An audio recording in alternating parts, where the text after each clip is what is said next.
Because we take this job so serious. The f*** is that? Sorry, pardon me. My apologies. What in the all types of blue hell? This is Snowman in the Morning with Cole Johnson.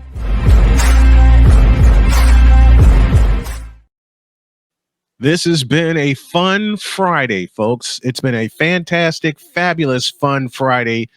And the person I'm going to bring on right now, all I have to say is this sentence. She is a two-time Emmy award-winning producer and sports journalist.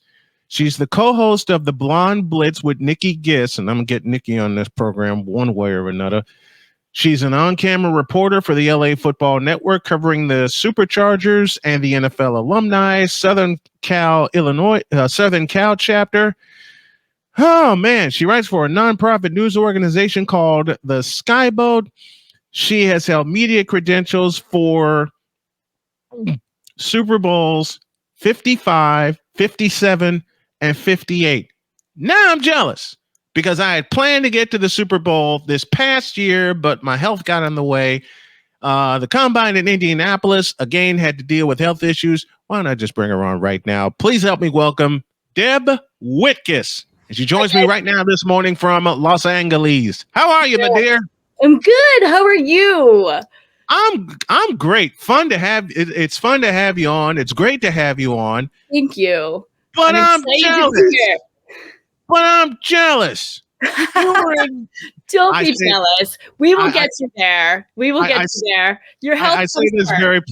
I say this very, very playfully because my goal after kicking cancer in the ass was to get to Super Bowl 58 in Vegas.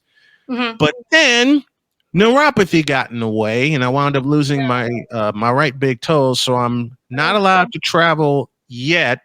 And my wife, who is my in-studio producer and pushing all the buttons this morning, just sneaks in and she says, just remember, you got 59 in New Orleans and you got 60 in your home team stadium.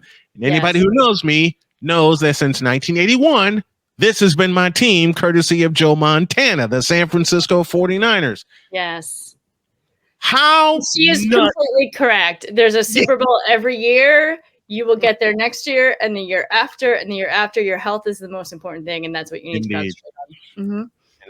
And after beating cancer, I'm looking forward to every trip we can make. Yep. How nuts was the Super Bowl in Sin City? Let's just start there. It was pretty insane. I wasn't privy to it, but I know some of my sports friends were.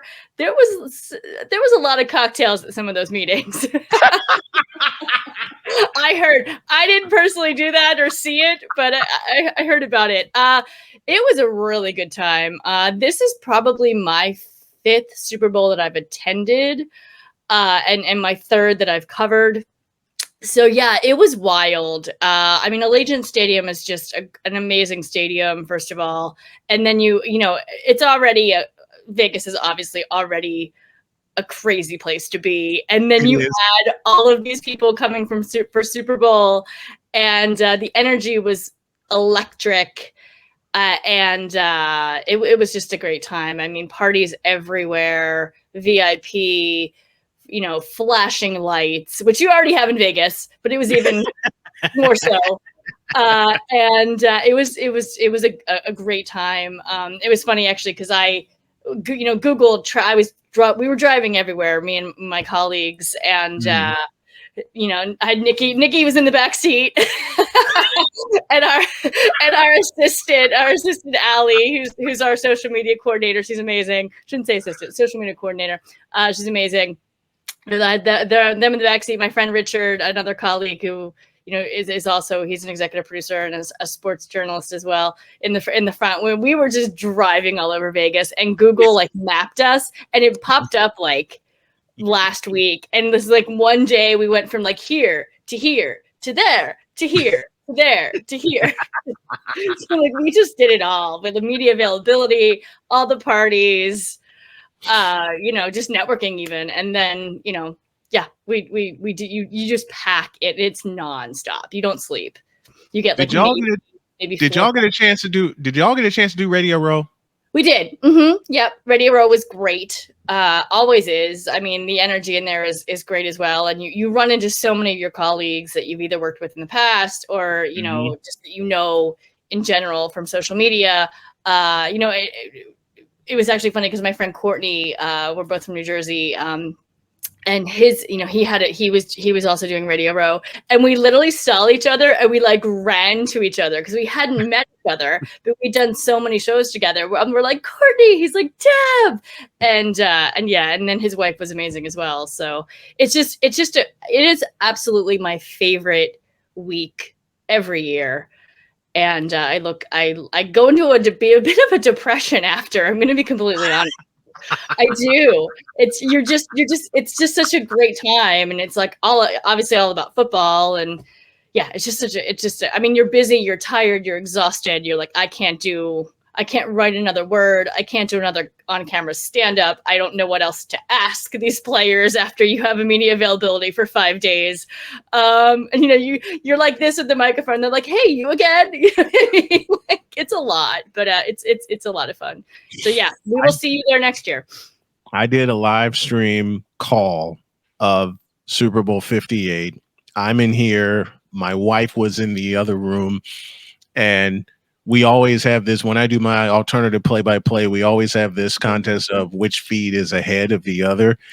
And I'll call a play, and then my wife will see it, and she goes, how are you 3 seconds ahead of me? I'll just turn around and go, baby, I don't know. This is the only part of technology that I can't explain. And it really was good a few weeks prior at the tail end of the regular season when I had the Colts and the Texans. And my whole family was here. Okay. My son was here. My daughters were out. And my wife loves just like throwing comments on me to like throw me off stride when I'm calling a game. And that all started when I repeated, I'm a big baseball fan here. And one of my favorite baseball announcers of all time is the late, great Vin Scully. So I repeated a line that he said. I repeated a line that he said while I'm standing in the kitchen. It was from 85, the Cardinals and the Dodgers, and Jack Clark was coming to the plate. My big mouth goes, here's Clark, 1 for 4. My wife just sneaks by me and goes, nuh-uh, and I fell out laughing. Oh, that's funny. That's funny. So that's been us ever since. Every time I'm on the air, she'll peek in and she'll say something that'll throw me off guard. I mean, one day my partner and I were talking about the Stanley Cup Finals, and I said, who do you think will win? And she peeks in and goes, the Colts. Who else? Lost it. Oh, that's funny. That's funny. That's funny. Well, I have my animals that I do a lot of pet rescue, and I have pet. They like to interrupt all of my podcast. I'm shocked that I don't have like a cat up here. The dog was just up here like 2 minutes before we went on. So I'm like, can only get down. I have to go on TV. He's right here. He's right here right now. It's bad. My dog Lucy loves hopping in my lap at the most inopportune time. It is. I have 3 cats in here. I got Winnie, who's the leader of the bunch. I got Binks, who's the silent one, and then I got Pumpkin, who's about as rambunctious as it gets. And my dog we refer to her as Mama Dog, because she'll herd all the cats and get them in front of the bowl. And I swear to you, when my wife and I wake up every morning, we hear Winnie crying, going, feed me, feed me. The morning feeding is so. Right now, I have similar. I have 4 cats right now. 2 are mine, 2 are Foster's, and then I have a cat that just wandered into my neighbor's house. And so I have 5 cats right now, and 2 of them are mine, and then I've got the dog. So I'm a huge pet rescue advocate. And but no, feeding time is crazy. It takes me like an hour to by the time I have the walk and the feeding and separating everybody and they all want to eat each other's food. Yeah. But back to football. No. Yes, back to football, and they interrupt football too. They interrupt. They do. They don't care. They're they don't. football fans as well. Yeah. I did a Colts game once, and I took a break. I come back, and Lucy's sitting over here just looking at me going, when are you going to pick me up?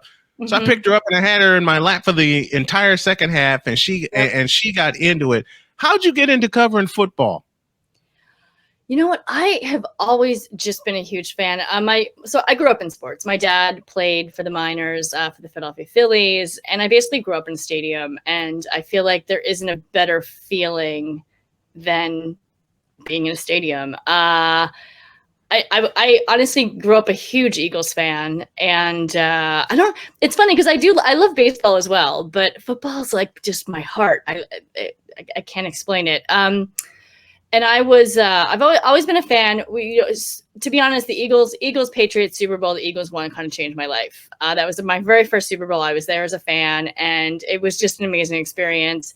I then moved to Atlanta shortly after that for work as an unscripted TV producer, and didn't really have many friends. So I kind of dove into, college football was huge there, as well as the Falcons, and just kind of like football was just everywhere. And I really just kind of, I had, like I said, I'd always followed the Eagles, but then I became like obsessed with the entire league, and just the storylines, and basically football is the best reality show out there. Let's be honest. It is. It really is. There's every second, every play is something different. All the 32 teams, 53 roster. Like everyone has their own story. And yeah, I just honestly the unscripted work. I was working on 3 different shows at the same time, and all of them got canceled all at the same time.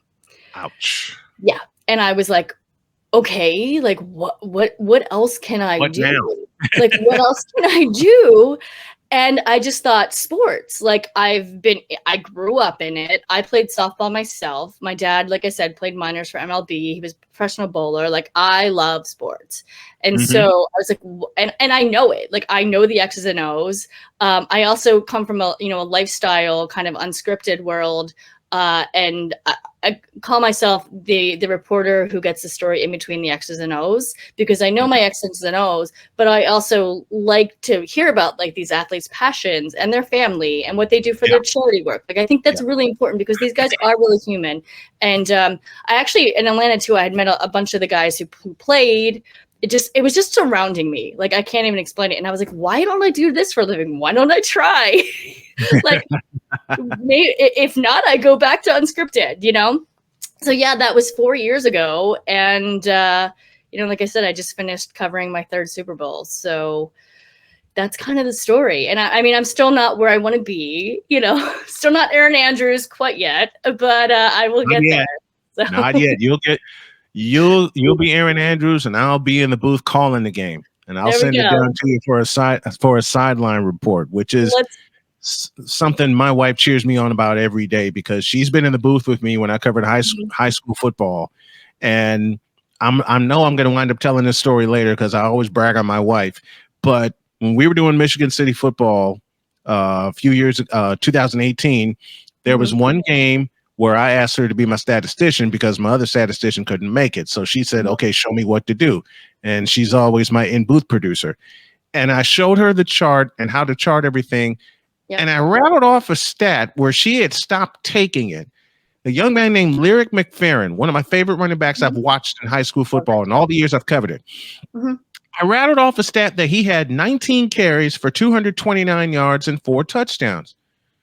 Okay. And I get this look from my wife of, how the hell did you come up with that? And you didn't write one thing down. I said, honey, I don't know. I could be off. And I expected to be off by some 30 yards. One of the guys that worked for the local newspaper said, tell me your numbers again. I said, 19 for 229 and 4 touchdowns. He goes to check his numbers, comes back to me and says, you were off by 2 yards. Wow. Yeah. What? No, when you know your stuff, you know your stuff, and it's like, that this is supposed to be. And like it's just the way. Well, and similar, I just was telling this story actually yesterday. Nikki and I were interviewing at Radio Row. We were interviewing Kevin Malone, who former manager at MLB, the Dodgers. So we had the LA Boston, and he does he's an advocate for human trafficking right now. So we sat down with him. We had a blast. We talked to him for like 45 minutes. It was just us and Kevin just chilling, and promoting his new book. And I started talking about baseball.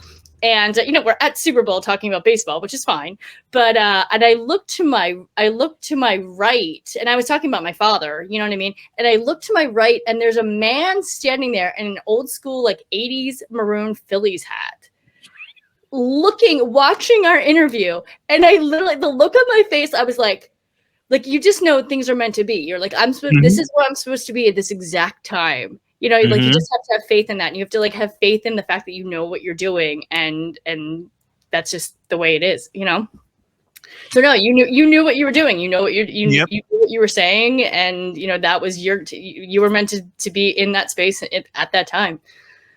I was covering Marquette Catholic up in Michigan City about a decade ago, and I was waiting on the volleyball coach to come do an interview because she was at work at the time. And the athletic director comes up to me and says, "You're not going to get the volleyball coach, but I do have someone who you could talk to for your afternoon show." I said, "Okay, who is it?" Just Cliff Levingston." Huh? Right. Who? I mean, do you mean? He says, "Yes, that Cliff Levingston, number 53. So why did my brain just dig into all the numbers and stats and stops of Cliff Levingston? I was only supposed to have him for like 15 to 20 minutes. Spent an hour with him. Of course. Laughed our head off. Laughed our head off. And he goes, I asked him a question that we had drawn a crowd at that time. I asked him this question. I said, "What was the one NBA arena you hated to play in?" And without even blinking, he says, "Richfield Coliseum." I lost it. Why so? He said it's dark, it's dingy. And I said, "You know what? After what I saw May 7th, 1989, I don't blame you." But with football, it's just something about it. It's just something about the pacing. I called my first game in 1996, August of 96, when I did a high school game. And at that same time, I really started digging into the NFL, started following the 49ers. Something clicked. That's what it is. It's that click. You're like, okay, I should be doing this for a living. And I say it all the time, I'll call stuff. I'll be like, this is going to happen. And then it happens. And people are like, how did you know? I'm like, I should do this for a living. But I loved football back in high school. I was cheerleader in high school, and I couldn't do, I cheered for basketball too, but football was just something about it. And there was something about it in high school too.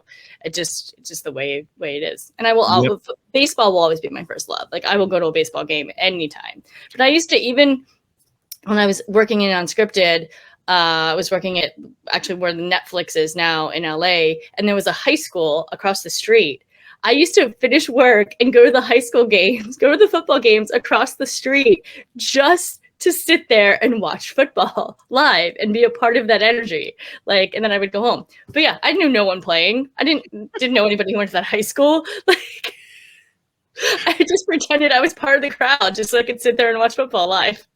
In 2009, I was working in Chicago at Gately Stadium, high school stadium, and we had Hyde Park High School coming in.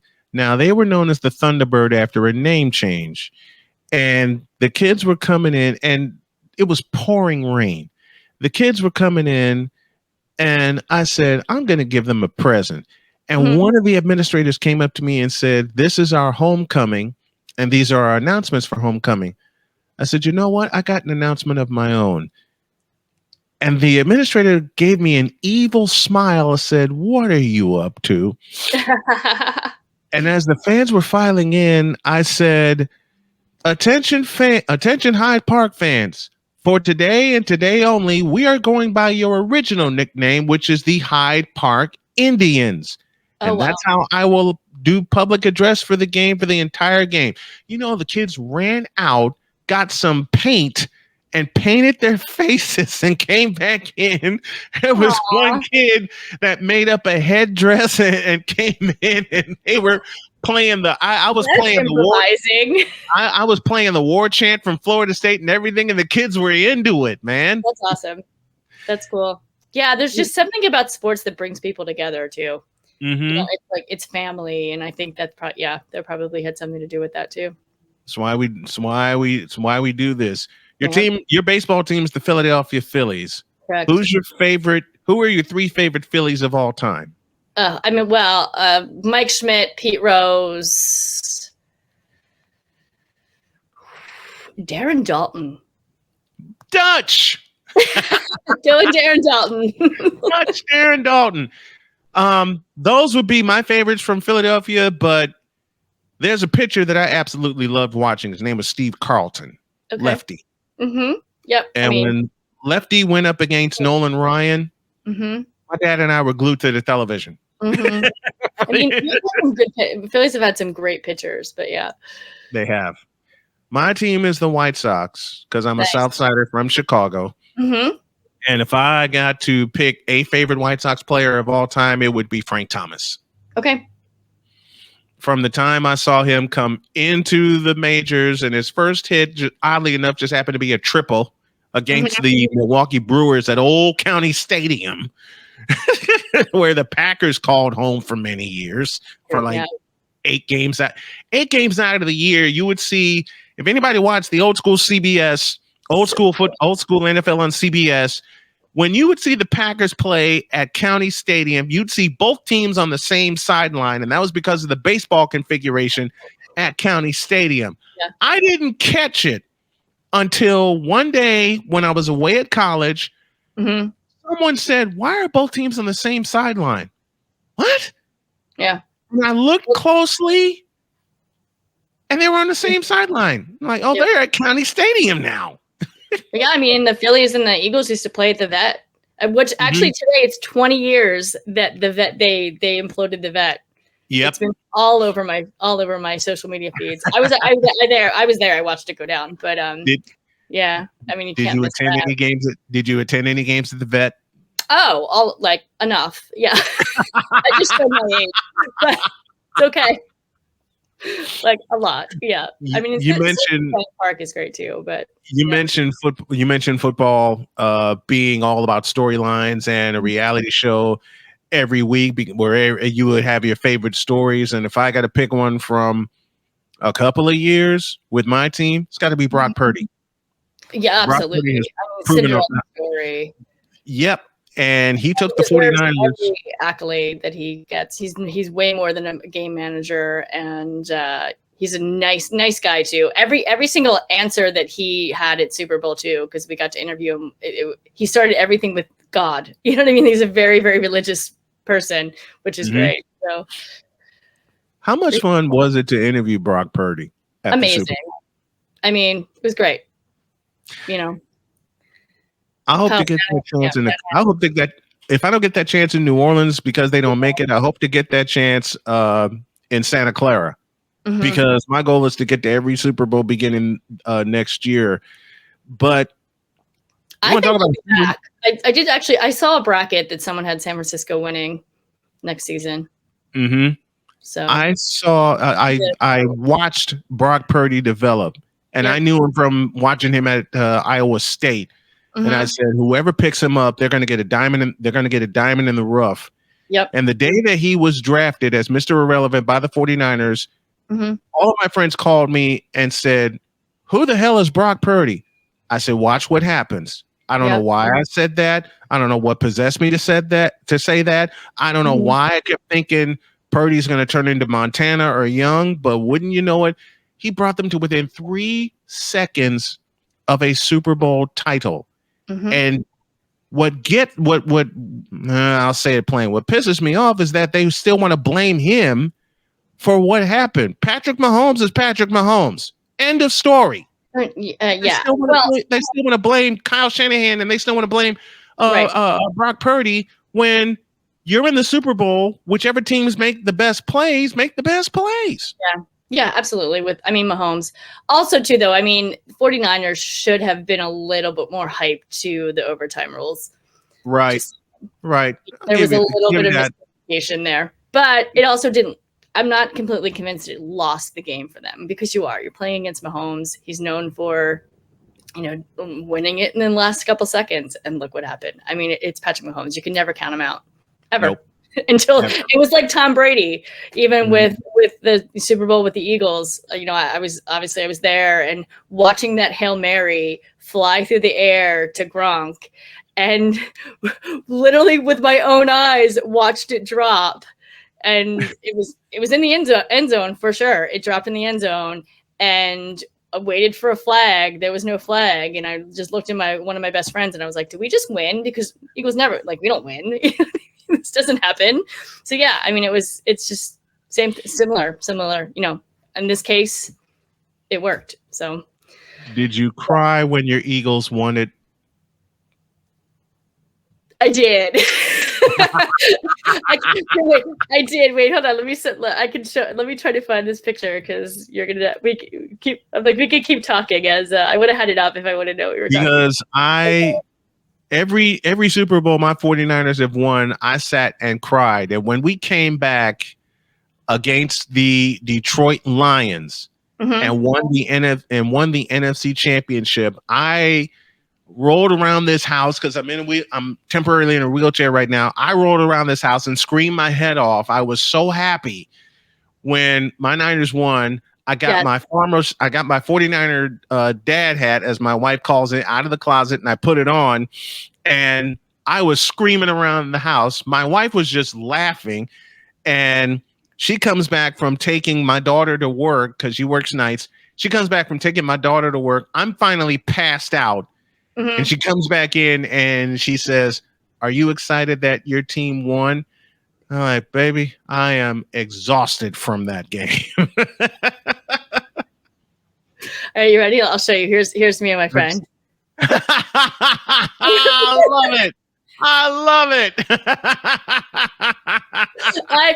I have not showed that to everybody, just FYI, but there's the field.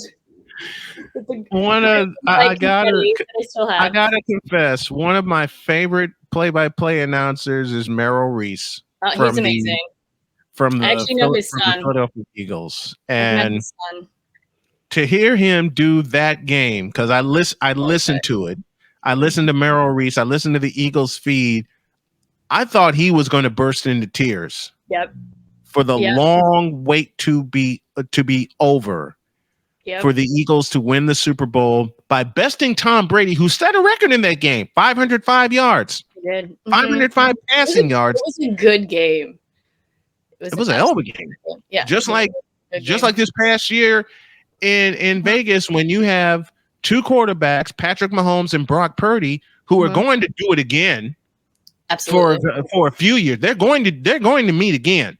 Absolutely. All right. And they're going to keep handing off the Lombardi trophy. So it's just so crazy. It was only the second time in overtime it ever happened in a Super Bowl. And it came down to the final 3 seconds. Literally. The first overtime, it was the first drive because the Patriots got the ball and the Falcons never saw the ball down in Houston. But man, I sat here and I thought I would burst into tears because I was disappointed. Nope. I stood and applauded. Oh, wow. Okay. I stood and applauded. One, because I was worn out from that game. I was exhausted. Yeah, it was an exhausting game. Mm-hmm. I was on the air for almost 6 hours that trip. Oh, wow. Just a little over 6 hours. And Jody gets ready to take my daughter to work. We were deep in the fourth quarter, and she says, either you're going to be screaming or you're going to be crying when I get back. I said, or I'll probably be asleep. And she thinks about it. She goes, yeah, you have been on for a while. She came back and I was zonked out. Mm-hmm. Oh, I slept after I got back from Super Bowl. I slept for a good week. Like you have to just clear that next week because you can't. And like the week, because we got there on Monday for media day is always Monday. Not always, but it has been recently. So we got there Monday, literally got there and walked right into the ceremony. Started right away, like right as I walked in. I had a time to do one stand up, and I said hi to Annie Agar too. I was very excited to meet her because she's so good. And then it started. And then it was just nonstop. And then it's funny because by the time you get to Sunday, you're already so tired. You're like, okay, can this thing just like already happen? Like, and then, yeah. So I feel bad for my friends who have to actually, or my colleagues that actually have to like, I didn't have to actually cover the Super, you know what I mean? Like I wasn't actually in the Super Bowl. I actually watched it. I could have watched it in the media center if I wanted to, but I watched it at South Point Casino with my friend Frank Nicotero, he has a show at South Point. So we watched it together in him and his co-host, and we had a little VIP area. It was very cool. So, but yeah, it's exhausting. It's good to get back. And you don't eat. Like you don't eat. You don't drink water. Like, no, you just are kind of on the go nonstop. And, by the time you get to the game, you're like, oh my God, I want to go to sleep. But the thing next year, it's in the Superdome. Yeah. Good Lord. So you go from one Sin City in the West to another Sin City in the South town, which is basically going to be Mardi Gras extended. It's going to be Mardi Gras extended. Yep. Holy cow. And I promised Jody I'm going to get healthy and I'm going to get some friends to help me get us to the Super Bowl. Yep. Another thing I wanted to do the combine this year, but again, because of my health, I'm not allowed to travel yet until I fully heal. Did you get a chance to experience that? I went last year. I unfortunately wasn't able to go this year. I had a work conflict, but I went the year before. CJ Stroud, man, Anthony Richardson. I remember Anthony Richardson when he was doing his passing. I was like, "Who is this kid?" Just a bomb down the field to one of the wide receivers, and the entire stadium gasped because it was beautiful. It was a work of art, like the spin, the height, like it was just the perfect pass. And I was like, this guy's going to be huge. And then also I called CJ Stroud too. I saw it. I saw it there. So man, the Colts really I was upset. The Colts and the Texans are going to have a rivalry with the two young quarterbacks that they have upcoming, and it's going to be crazy. And I can't wait to meet you down in New Orleans. It's going to be fun. Go through Radio Row next year because I already have a chance to cover the Colts virtually. Matt Taylor, the proud play-by-play announcer of the Colts, is a dear friend of mine. Oh, cool. And it's just going to be so much fun with everything that's going on with football. The draft is on the way, so that's going to be a nut house. We don't know who's going to go first. You would presume it would be Caleb Williams with the moves that the Bears have made. Let me get your thoughts. The Steelers signed Russell Wilson and Justin Fields. Yep. Now I've been talking. This has been the apex of the morning. The boys and I talked about it before I brought you. Give me your thoughts on those two deals to Pittsburgh and what it does for the Steelers. First of all, it was shocking in general. I was shocked twice because first I know Mason Rudolph, so I was like, okay, Mason's gone. That's a little crazy. And then when Kenny Pickett left, I was like, what? Like, who's QBing? Okay, like, what's going on here? And then obviously, like an hour later, they signed Russell Wilson, and I was like, that's unusual. Okay, I'm like, you know what though? I kind of think he might work well with Tomlin. Okay, this will work. But the Justin Fields signing, I was like, that was a real shocker. And again, I think he will do well under Tomlin as well. I think I'm a big Justin Fields fan. Loved him in Ohio State. And also, I wrote an article about him actually. When he was drafted to Chicago, I was like, no, you're gonna ruin this guy. You're gonna ruin this kid. I just think. Thank you. Somebody else that said the same thing I did when they drafted him.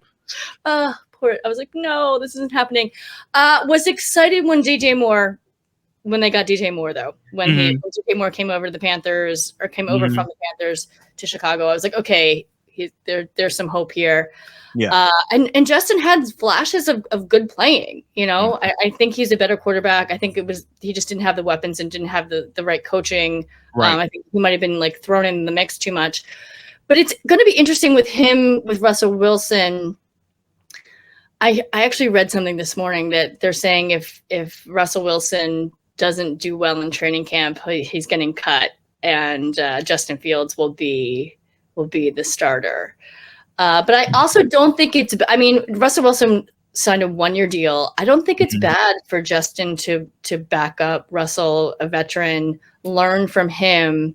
And then, let's be honest, Justin Fields is the long time, he's the franchise quarterback for the Steelers for the next how many years? Yes. That's what's going on. I'm glad to see him out of Chicago, and I think he'll actually do well with the Steelers. And I heard that he blocked 4 other teams, and he wanted to go to the Steelers, so that's great too. And I actually do a Steelers podcast with PSF, Pro Sports Fans, with Frank Nicotero. It's Sean Salisbury's media company, and so we cover the Steelers too. So Frank and I were texting back and forth when all of this was going on. So I'm excited for the Steelers, and I like Mike Tomlin. I was a little scared for his job, but then when they made the playoffs, I was like, okay, he's safe. But I think he definitely has to prove himself this year, and I think that's the moves that they're making are good moves, and we'll see what happens with the season. You would presume, and we began with this a few moments ago, that Caleb Williams will be drafted by the Chicago Bears. One would presume that, but you know what? I feel like sometimes Chicago can never get it right, and I feel like they might trade. Quit getting inside my head, because I said that last year when I covered the draft, and I had so many people from Chicago, where I'm from, saying, "Okay, are the Bears going to get this right?" And when I say no, they think I'm losing my mind. I said, "Look, when you've been spoiled by great play for some 25 years, like I have with San Francisco, you know what a draft room is, a war room is, who's going to do what, and what moves need to be made." Yep.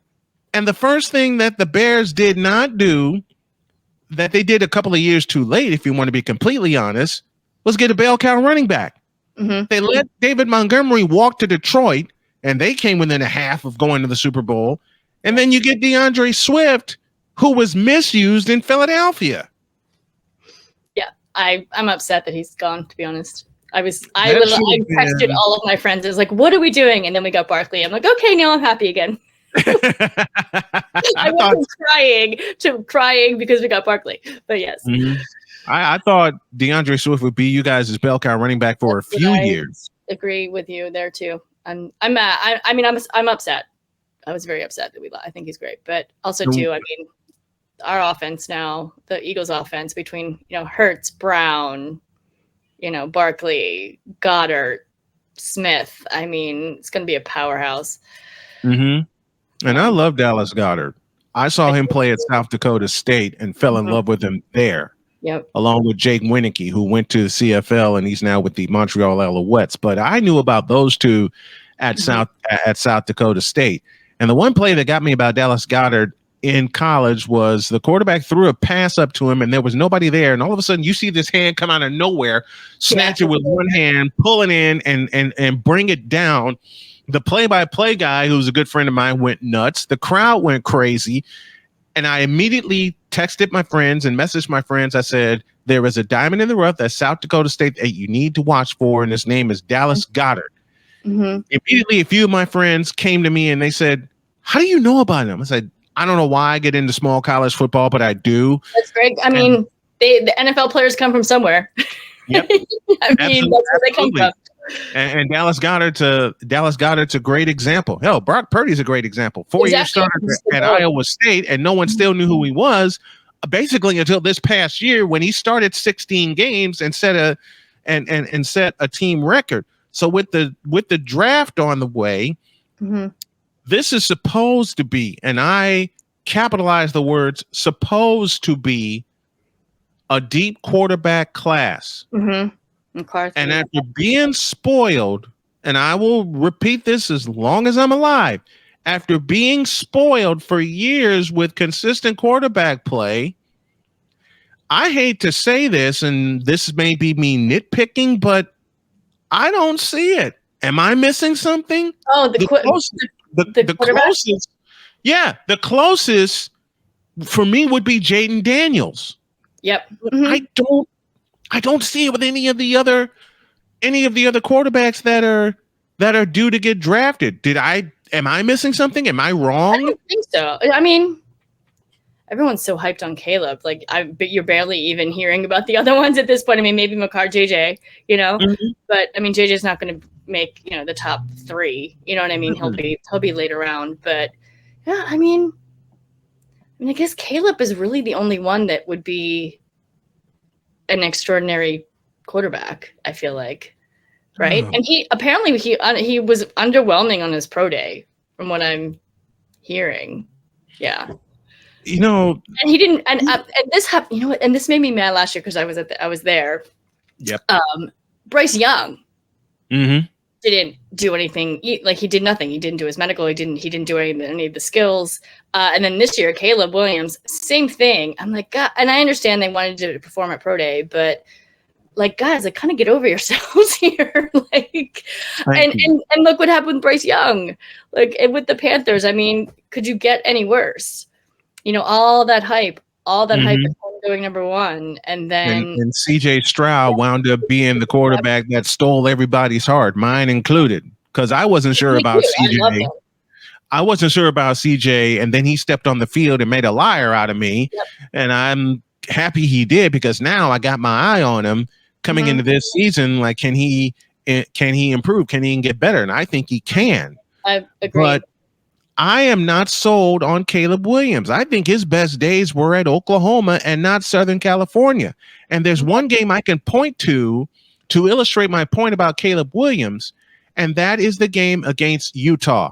He was underwhelming until the final 5 minutes of the fourth quarter, when he gave his team the lead, but then the defense let him down. Utah marched right down the field, also picked up 2 personal fouls on that game-winning drive. Utah walks off, and instead of going to shake hands with your opponent, he's sulking on the sidelines. And to me, that signaled a little bit of immaturity on the part of Caleb Williams and a couple of other players. Am I wrong with that assessment? No, I mean, and also too, I just said, I just feel like these guys need to show up on, and show what you got. If you're that good, show it at the combine. Absolutely. Well, they also don't want to get hurt. I mean, and I do understand that. I'm playing devil's advocate to myself. But I mean, you did hear that Caleb Williams was, they're the last one to leave the field. He thanked everybody. So, you hear conflicting reports that he's a little bit of a diva, and then you hear he's not. And, I don't know. I just, I don't know. I mean, we might have another Bryce Young on our hands. Dear God in heaven. And he's going to the Chicago Bears. So put 2 and 2 together. Yeah. You put 2 and 2 together, and you have that happen. May he be going to the Commanders? They're number 2. If he winds up drafted by the Washington Redskins, God help him both. Either way, God help him either way. I mean, Sam Howell is now at the Seahawks, and Sam Howell is going to wind up starting with the Seahawks. Yeah, he might. I said that on Blood Blitz, actually. I was like, it's going to be interesting. I think it's going to be interesting between Kyler Murray and Desmond Ridder in training camp, and then I think it'll be interesting, Smith and Sam Howell in training camp. I'm watching those guys. Another interesting quarterback battle will be between Jacoby Brissett and Nathan Rourke. Mm-hmm. And I'm going to tell the guys this when we get back from break. Nathan Rourke should be the starter week 1. Ooh. I'm going to go ahead. You went there. I'm going all the way there. I trust what my eyes tell me. And the year that he was across the border breaking records for the BC Lions, and then Find out he goes to Jacksonville, never got a fair shake there. Now he's in New England under a brand new coach. And Jared Mayo is lining up Jacoby Brissett to be the starter. And I say that's going to be a mistake. We will see. We definitely will see. Man, I have had a ball talking to you. Yay, Deb Whitcas joining us. You better join me throughout the season to talk some more football. Absolutely. Well, I will talk football anytime, any day. So y'all are gonna see her with me a lot, especially during the season when we break down some games and break down some players. We had I had Nikki too, by the way. Yeah. Nikki's very hard to like pin down, that girl. Oh, I know. She's busy. No, she's busy. She's I get it. She's got her I get it. I get it. Her own business. It's I gotta get her through email, but I'm gonna have both of you on and we're just gonna have a lot of fun. Deb Whitcas joining me here on the program. Thank you very much. I appreciate it. Thank you for having me. This was a blast.